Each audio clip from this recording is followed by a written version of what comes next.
दोस्तों नमस्कार, मैं are Yadav Hindi Guru channel में आपका स्वागत करता हूं। दोस्तों देखिए, मैंने इसके पहले जो पत्र लेखन के क्रम में बहुत सारा पोर्शन खत्म हो गया है। आज अंतिम पार्ट है इसका, जिसका नाम है प्रतिवेदन। प्रतिवेदन को इंग्लिश में हम रिपोर्ट कहते हैं। कभी कभी शब्दावलियों में पूछा जाता है कि प्रतिवेदन की इंग्लिश बताइए। आपको पता होगा कि सिलेबस में आपके 5 शब्दावलियां इंग्लिश की और 5 शब्दावलियां हिंदी की आती हैं, तो वो भी हम पढ़ाएंगे। लेकिन अभी थोड़ा सा ये पोर्शन खत्म हो जाए तब फिर बात करते हैं उसके बारे में। तो देखिए, प्रतिवेदन मैंने लिखा है कि 2 शब्दों के मेल से बना है प्रति और वेदन। प्रति का अर्थ होता है समानांतर, और वेदन जो है शब्द, ये विद शब्द से बना है। विद धातु होती है। विद का मतलब होता है ज्ञान, तो यानी कि वेदना का अर्थ हो गया या वेदन का अर्थ हो गया ज्ञान। प्रतिवेदन 2 शब्दों के मेल से बना है। आप समझ गए होंगे प्रतिवेदन का अर्थ है। तो पहले उसका शब्द का अर्थ आप समझिए, और फिर इसका प्रतिवेदन क्या चीज होता है इसको समझने का प्रयास करते हैं हम लोग।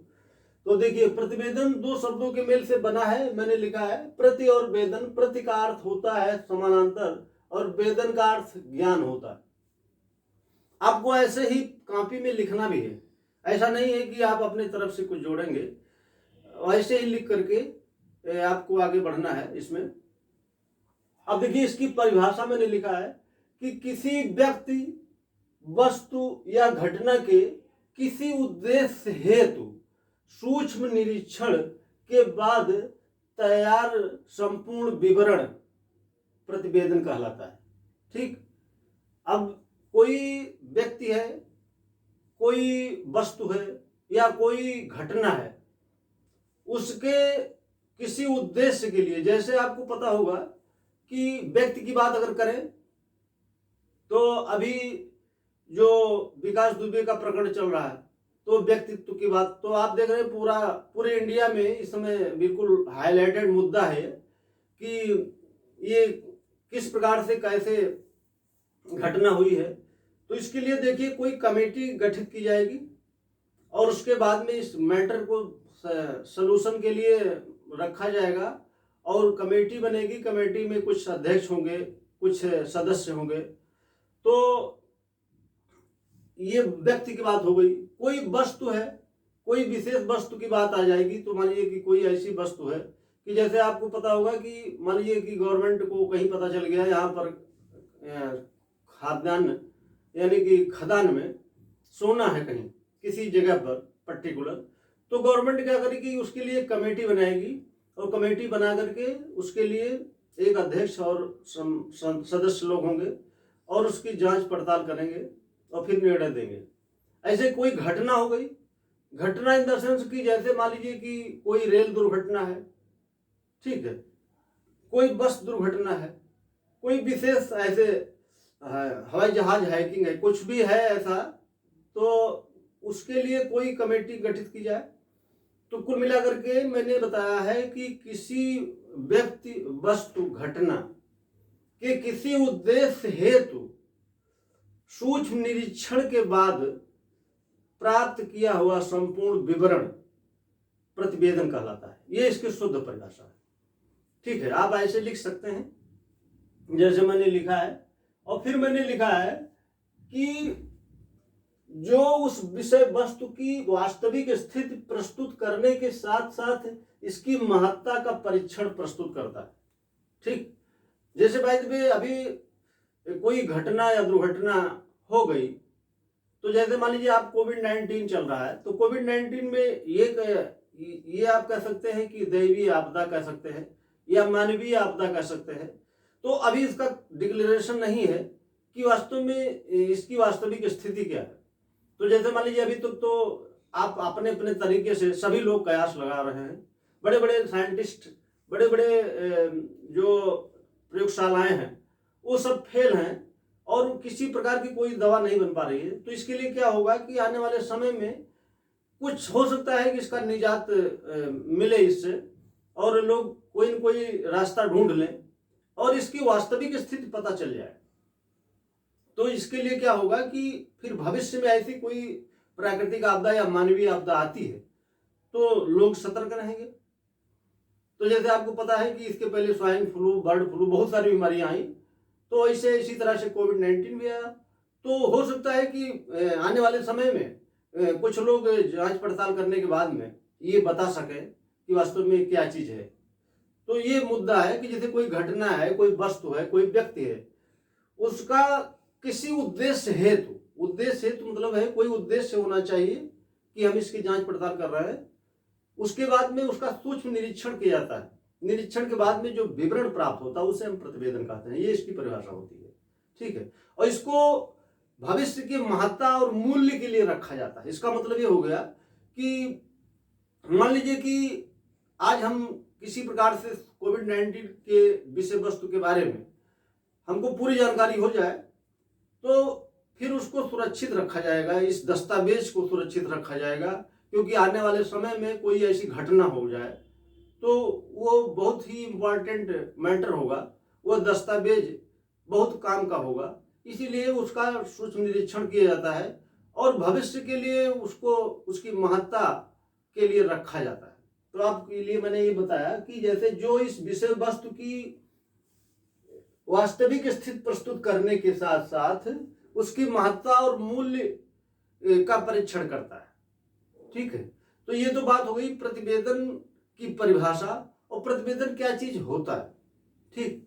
अब हम बात देख लेते हैं कि कैसे कैसे प्रश्न किए जाते हैं। ये तो बात हो गई, प्रश्न क्या पूछा जाएगा आपसे, प्रतिवेदन किसे कहते हैं, इसकी विशेषताएं बताइए। अभी तक जो प्रश्न आया हुआ है तो 3-4 प्रश्न पूछ लिया गया है प्रतिवेदन से। तो मैं आपको प्रश्न की प्रकृति बता देता हूं कि प्रतिवेदन किसे कहते हैं, इसके गुण को बताइए। गुण का मतलब है कि वही विशेषता बताना आपको, ठीक। प्रतिवेदन किसे कहते हैं, इसके प्रकारों को बताइए, ठीक। तो ये प्रकार हो गए। अभी मैं आपको इसके प्रकार भी बताऊंगा। फिर अगला प्रश्न करेगा कि प्रतिवेदन किसे कहते हैं, एक प्रतिवेदन प्रस्तुत कीजिए या एक प्रतिवेदन का प्रारूप प्रस्तुत कीजिए। तो कई प्रकार के प्रश्न हो गए, ठीक है। प्रतिवेदन की परिभाषा देते हुए इसकी उपयोगिता बताइए, एक प्रश्न हो गया। प्रतिवेदन किसे कहते हैं, इसके महत्व को समझाइए, एक प्रश्न हो गया। तो मैंने बता दिया आपको कि कितने प्रकार से प्रश्न किए जाएंगे। ये सारे प्रश्नों को आप इस मैटर से ढूंढ सकते हैं। जितना भी मैटर मैं दूंगा इसमें आपको सारे प्रश्नों का जवाब मिल जाएगा। बस करना क्या है, आपको मात्र और मात्र वीडियोज को देखना है, ठीक। आप लाइक कर देंगे, शेयर कर देंगे, सब्सक्राइब कर देंगे तो बहुत अच्छी बात है, अन्यथा कोई दिक्कत नहीं है, ठीक है। आपके लिए मैं निस्वार्थ भाव से लगा हूं, तो मैं निस्वार्थ भाव से लगा रहूंगा। लेकिन अगर आप कर देंगे तो बहुत अच्छी बात है, बहुत आपकी महानता होगी। तो मैं ये चाहता हूं कि आपको ज्यादा से ज्यादा अच्छा से अच्छा मैटर मिले जो आपके लिए उपयोगी हो, ये मेरा अपना उद्देश्य है। तो ये तो बात मैंने कर दिया कि प्रतिवेदन किसे कहते हैं। प्रतिवेदन की विशेषताएं देखिए, मैंने लिखा है प्रतिवेदन के गुण या विशेषताएं। अब इसके बाद मैटर आता है कि प्रतिवेदन के गुण या विशेषताएं क्या है, ठीक है।